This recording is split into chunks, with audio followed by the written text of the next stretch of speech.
एक बुजुर्ग व्यक्ति थे, बेटा समाप्त हो चुका था, नाती था, परंतु प्रतिदिन पिटाई भी होती थी उन बुजुर्ग व्यक्ति की और गाली गलौज भी होती थी। एक व्यक्ति जो बाबा जी थे, सन्यासी थे, जब कभी भी उनके घर के सामने से निकलते और ऐसी बात सुनने में आती तो एक दिन उन्होंने सोच लिया कि क्यों ना हो बाबा जी को कुछ संबोधन किया जाए। बाबा जी बहुत दुखी रहते हैं, रोते रहते हैं, क्यों ना उनके आखिरी समय अच्छा व्यतीत हो जाएगा तो उनका जीवन सुधर जाएगा। इस भावनाओं से उन्होंने उन बाबा जी के पास पहुंचे, वृद्ध बाबा के पास, और बाबा जी बोलते हैं कि दादाजी आप अपने जीवन से बहुत परेशान हैं। हाँ बाबा जी मैं बहुत परेशान हूँ, खाने भी नहीं मिलता। हाँ बाबा जी नहीं मिलता। गाली भी मिलती है। हाँ गाली भी मिलती है। पिटाई भी होती है। हाँ पिटाई भी होती है। तो एक काम करो ना, हमारे आश्रम चलो और वहाँ पर बहुत अच्छे से अपना जीवन जीना, हरि भजन करना, और ना वहाँ पर किसी प्रकार का मानसिक क्लेश है, ना शारीरिक कष्ट है। तो बाबा जी ने जो जवाब दिया उन बाबा जी से, वृद्ध बाबा ने, कि क्यों बाबा, क्या आपने सारे संसार का ठेका ले रखा है? संसार में और व्यक्ति भी तो ऐसे हैं कि जिनके लिए करुणा आप जो कर रहे हैं की जा सकती है। मैं तो यहाँ पर ही अच्छा हूँ। अब यदि सोचा जाए, यह बात आप लोगों को समझ में ना आई हो तो एक दृष्टांत के माध्यम से और समझा सकते हैं। जब कभी सीधी उंगली से घी नहीं निकलता तो टेढ़ी उंगली करनी पड़ती है। जब किसी अच्छी बात समझ में नहीं आती तो कुछ ऐसी बातें भी करनी पड़ती हैं कि आप लोगों को मन में बस पिंच हो तो जाए। एक बार क्षमा साई महाराज जी, आप लोगों का बहुत जुड़ाव रहा है, उनके प्रवचन सुने थे। उन्होंने कहा सभा में कि भैया हमारी बात का बुरा नहीं मानना, और फिर बोलते हैं कि यदि बुरा लग जाए तो अच्छा तो है, कम से कम इसी बहाने सुधर जाओगे। परंतु आप लोग ऐसे हैं कि ना अच्छी बातें समझ में आती हैं और न टेढ़ी बात भी समझ में आती है। एक सुअर नाली में किलबिला रहा था। ऊपर से सौधर्मेंद्र और उनकी सची रानी निकली और देखा, सची रानी ने हट पकड़ ली कि सौधर्मेंद्र से बोलती हैं कि इस पृथ्वी पर जो सबसे दुखी जीव है उसको अपन को स्वर्ग ले चलना है। उन्होंने कहा सौधर्मेंद्र ने कि रहने दो, संसारी प्राणी को संसार में अच्छा लगता है, स्वर्ग में जाएगा तो स्वर्ग को और खराब कर देगा। परंतु अब जहाँ त्रियाहट हो जाए वहाँ अच्छों को दबना पड़ता है, झुकना पड़ता है। तो बस जब बात हो गई, अपने विमान से देखते चले जा रहे हैं कि कौन सबसे दुखी प्राणी है, तो जैसे ही उनकी नाली पर नजर पड़ी और सुअर किलबिला रहा था, लौट रहा था, उनको लगा कि संसार में सबसे दुखी प्राणी है तो यह सुअर ही है। बस आ गए, नीचे उतरे, विमान से उतर के पहुंचे, उस सुअर को समझाते हैं कि देखो तुम्हारी स्थिति ऐसी ऐसी हो रही है, हमारे स्वर्ग में कल्प वृक्ष हैं, अमृत झरता है, सब कुछ सुख सुविधाएं हैं, चलो हम तुम्हारे लिए स्वर्ग ले चलते हैं। बात सब समझ में आ गई सुअर को। आखिरी बोलता है कि अच्छा ऐसा है, ऐसा है, ऐसा है, सब कुछ अच्छा है। अच्छा ये बताओ कि क्या स्वर्ग में ऐसी नाली है? स्वर्ग में ऐसी नाली है? यदि ऐसी नाली है तो मैं चलने के लिए तैयार हूं। सौधर्मेंद्र बोलता है सब कुछ है परंतु ऐसी नाली नहीं है। तो सुअर बोलता है कि आपको जाना हो तो जाइए, हमारा स्वर्ग तो यही है। बस ऐसा ही है कि आप लोगों ने नाली के सुअर हो गए हो, उसी को स्वर्ग मान लिया है और उसी में जीना आपको पसंद है। धर्म की बात कल पर छोड़ते चले आ रहे हो, विषय भोगों की बात करते चले आ रहे हो, ये सब मन की मनमानी हो रही है। जब तक मन की मनमानी होती रहेगी तब तक आत्मा के बारे में सोचना नहीं होगा और समय का सदुपयोग भी नहीं होगा। जिस दिन आप अपनी आत्मा के लिए जीना शुरू कर देंगे, जिस दिन आप यह सोचना शुरू कर देंगे कि मुझे भी अपने लिए कुछ करना है, अभी जो कर रहे हैं तो दूसरों के लिए कर रहे हैं, इसलिए जो दूसरों के लिए हो रहा है, जिसके माध्यम से आपको ऐसा लगता है कि इसके माध्यम से मैं सुरक्षित हूं। आदमी धन संपदा से अपने आप को सुरक्षित समझता है, आदमी सगे संबंधियों से अपने आप को सुरक्षित समझता है, आदमी अपनी संतान के माध्यम से सुरक्षित समझता है। जब किसी का जवान बेटा समाप्त हो जाता है तो उसके मन में एक ही भावना आती है कि अब हमारा क्या होगा, अब हमारा क्या होगा। मतलब इसका यही हुआ कि उस व्यक्ति ने उस बच्चे के माध्यम से अपने आप को सोचा था कि अभी मैं इसकी सेवा कर रहा हूं, यह व्यक्ति हमारी सेवा, हमारा बच्चा हमारी सेवा करेगा। परंतु होता क्या है कि जब तक उस बेटे की पत्नी नहीं आई तब तक वह बेटा आपका अपना है, और जिस दिन उस बेटी की पत्नी आ गई उस दिन आपको संभवतः वृद्धाश्रम में भी छोड़ा जा सकता है। तो जिनको हम अपना मान रहे हैं वह अपने कितने हैं, और जो हमारी अपनी है उसको आप सोच नहीं पा रहे हैं, उसके लिए हमें क्या करना है। तो समय का सदुपयोग करेंगे, अपना जो माध्यम से आत्मा का कल्याण हो उन कार्यों को पहले करना शुरू कर दो। कहा जाता है कि धर्म के काम, पुण्य के काम तो तुरंत करो और पाप के कार्य में सोच विचार करो। जो जितना लेट कर सकते हो पाप के कार्य उतना लेट होते चले जाओ, उतना विलंब करते चले जाओ, परंतु धर्म के काम तो तुरंत करना चाहिए। और जो व्यक्ति धर्म के काम तुरंत करना शुरू कर देता है वह व्यक्ति जानता भी है कि एक दिन हमारा अंत होगा, परंतु उस व्यक्ति को उस अंत समय में पछताना नहीं पड़ता। अभी तो कई व्यक्ति ऐसे हैं कि जो अस्पताल में तो एडमिट हैं, डले हुए हैं, परंतु आखिरी समय उनका देखा जाए तो बस पछतावे के अलावा उनके हाथ में कुछ नहीं रहता। वही सोचते हैं कि मैंने सब कुछ किया, अपने लिए कुछ भी नहीं किया। ऐसा समय आप लोगों का ना आए, आप लोग अपनी आत्मा के बारे में कुछ सोचना शुरू करें। जो समय मिला है 100 साल की आयु भी किसी को नहीं मिली होगी, सांसों का भरोसा तो है ही नहीं। देव और नार की असंख्यात वर्ष वाले होते हैं, परंतु हमारा तो कुछ पल, और उसमें भी क्या हो गया कि आधी उम्र हमारी बचपन में निकल गई, भोगों में निकल गई और बहुत कुछ कमाई में निकल गई, परंतु अब हाथ में क्या रहा। सोचो कि क्या आप अपने लिए कुछ कर रहे हैं।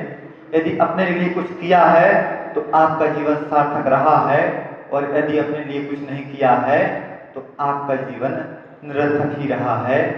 तो नारकी देव भी मनुष्य पर्याय पाने को तरसते हैं, और आपके हाथ में ऐसा चिंतामणि रत्न के समान हीरा आया और आपने उसको व्यर्थ में गमा दिया अथवा कमा रहे हो।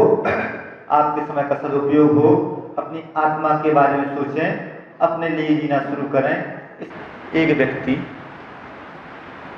पर्यटन हेतु जापान की यात्रा पर गया। जापान में जाते ही देखा उसने कि एक वृक्ष विशेष जिसकी हाइट 300-400 फीट ऊंची, देवदारू का वृक्ष था। देखकर उसको बड़ा अचंभा हुआ कि इतना बड़ा भी वृक्ष हो सकता है। घूम रहा है, घूमते घूमते दूसरे उद्यान में पहुंचा। वहां पर उसको एक अजीब घटना देखने में आई। घटना क्या थी कि वही देवदारू का वृक्ष 3-3, 4-4 फीट ऊंचे मात्र। एक वृक्ष वही है कि जो 300-400 फीट ऊंचा है, और एक वृक्ष वह है जो मात्र 4-5 फीट ऊंचा है। स्थान भी वही है, वृक्ष भी वही है, जलवायु भी वही है, सब कुछ योग्य सामग्री उसको मिल रही है, परंतु एक वृक्ष इतना ऊंचा हो जा रहा है और एक वृक्ष मात्र 3-4 फीट का वृक्ष है। बहुत सोचा, कुछ उसको उत्तर नहीं मिला। वहीं पास में उस उद्यान को देखने वाला एक माली था। उस माली से पूछा गया कि क्यों भाई, अभी हम एक उद्यान में देख कर आए हैं इसी शहर में कि वहां तो 300-400 फीट ऊंचे वृक्ष हैं और यह दूसरा स्थान पास ही लगा हुआ है और इसमें मात्र 3-4 फीट ऊंचे वृक्ष हैं, ऐसा क्यों? वह व्यक्ति ने जो जवाब दिया, माली ने जो जवाब दिया, वो माली बोलता है कि उन वृक्षों की हमने जड़ को नहीं काटा, जड़ को नहीं हटाया, उसकी जो मुख्य जड़ है वह जड़ जमीन के अंदर जा रही है, इसलिए उस वृक्ष की ऊंचाई 300-400 फीट की है। और इस वृक्ष की जो मुख्य जड़ को अलग कर दिया गया, इसके कारण से इस वृक्ष की मात्र ऊंचाई 3-4 फीट की है। एक वृक्ष जड़ के साथ हो तो 400-500 फीट ऊंचा जा सकता है। आप लोगों का नाम सुना होगा बोनसाई वृक्ष होता है, इतना सा वृक्ष, बरगद का वृक्ष भी इतना सा वृक्ष आपके गमले में आ जाए। क्यों? क्या कारण है? उसकी मुख्य जड़ नहीं है। ऐसी स्थिति हमारे साथ हो रही है कि यदि हम अपने व्यक्तित्व को निखारना चाहें, व्यक्तित्व को बढ़ाना चाहें, तो हमारी श्रद्धा की जड़ होनी चाहिए। जिस व्यक्ति की श्रद्धा की जड़ नहीं है, उस व्यक्ति के व्यक्तित्व का विकास हो ही नहीं सकता। 4 बातें बहुत दुर्लभ है। सबसे पहले मनुष्य पर्याय का प्राप्त होना बहुत दुर्लभ है, बहुत दुर्लभ। और मनुष्य होने के बाद भी यदि उसके बाद दुर्लभ है तो कहा जाता है कि धर्म श्रवण दुर्लभ है। परंतु यदि हमने उस श्रद्धा पर आचरण में नहीं लाए तो श्रद्धा भी बहुत कुछ काम की नहीं है। सम्यक दर्शन की प्राप्ति होती है तो हमारा संसार का परिभ्रमण काल कितना रहता है? कहा जाता है अर्धपुद्गल परावर्तन काल तक हम संसार में ज्यादा से ज्यादा भ्रमण कर सकते हैं। तो अर्धपुद्गल परावर्तन काल तक हम संसार में भ्रमण कर सकते हैं। प्रश्न आया कि अर्धपुद्गल परावर्तन काल कितना है? तो कहा गया कि असंख्यात 24 एक 10 कोड़ा कोड़ी सागर का एक कल्पकाल होता है जिसमें एक 24 हुआ करती है। ऐसी असंख्यात 24 जितने काल में हो उतना काल होता है अर्धपुद्गल परावर्तन काल। परंतु इसे यह भी कहा गया है कि उस अनंत संसार की अपेक्षा से यह चुल्लू भर पानी के समान है। पक्का तो हो गया कि आपको मोक्ष की प्राप्ति होगी। अभी चारित्री नहीं आई है, अभी श्रद्धा मात्र आई है कि श्रद्धा से मालूम हो गया कि चलो मुक्ति की प्राप्ति तो होगी ही होगी। और परंतु उसके बाद चारित्र को ग्रहण कर लिया तो ज्यादा से ज्यादा 32 भाव ही भावलिंगी श्रवण हुआ जा सकता है। अब अपने काल बहुत कम हो गए। और उसके बाद समाधि मरण कर लिया तो ज्यादा से ज्यादा 7-8 भाव तक इस संसार में रुकना होता है। कम से कम 2-3 भाव तक संसार में रुकना होता है। और जिस व्यक्ति ने उस चारित्र को इतना घनीभूत कर लिया कि यथाख्यात चारित्र में पहुंच गया और अंतर्मुख में छपक मारते हुए केवल ज्ञान की प्राप्ति कर ली, इसी भाव से मोक्ष की प्राप्ति उसे हो जाएगी। तो चारित्र श्रद्धा आई, अर्धपुद्गल परावर्तन काल तक हम संसार में रहे और चारित्र आ गया तो अंतर्मुख में भी मोक्ष को प्राप्त हम कर सकते हैं। हम तो ये बोलते हैं कि जो व्यक्ति यहाँ पर आ गया धर्म श्रवण कर रहा है, मनुष्य तो बहुत हैं परंतु धर्म श्रवण करने वाले बहुत अल्प व्यक्ति हुआ करते हैं। अब बात आती है कि यदि हमारी श्रद्धा